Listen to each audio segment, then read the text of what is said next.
Hi guys, today I'm going to show you quickly one of my videos of cooking in my new air fryer. If you have one, I'm sure you probably have already done this. If you don't, you probably need one. It's amazing. Listen, if you're contemplating getting this, here's my buffalo chicken dip going in.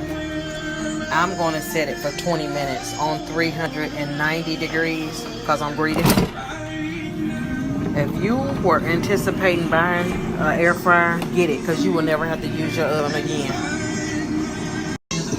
Get there early. You don't want to miss the music, prizes, and fun at the all-new Oil Barn.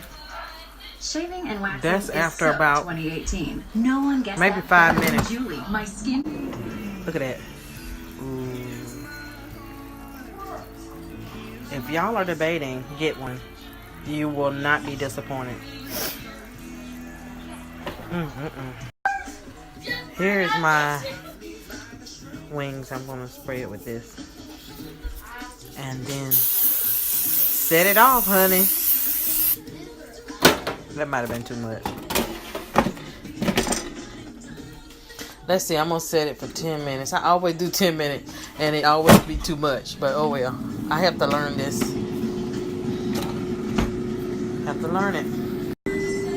What I love about this air fryer is your food comes out crispy on the outside and so juicy on the inside.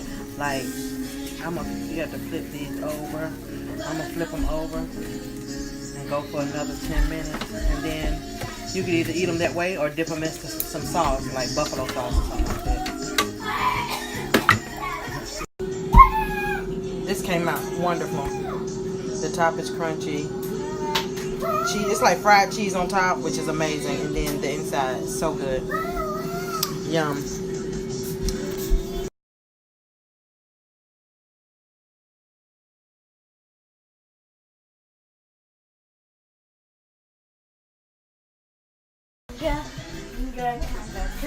Uh-oh, I took them out of the air fryer, putting them into the crock pot with some sauce on them, because I'm finna pressure cook these. And they're gonna be even more soft than ever.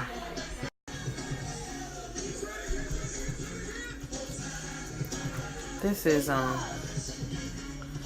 what it is. Moore's wing sauce. Yes. Yep. Poultry. Start. I'll let y'all see when they come out. Yum. All right, they are pressure cooked and air fried. Oh my goodness, and so tender.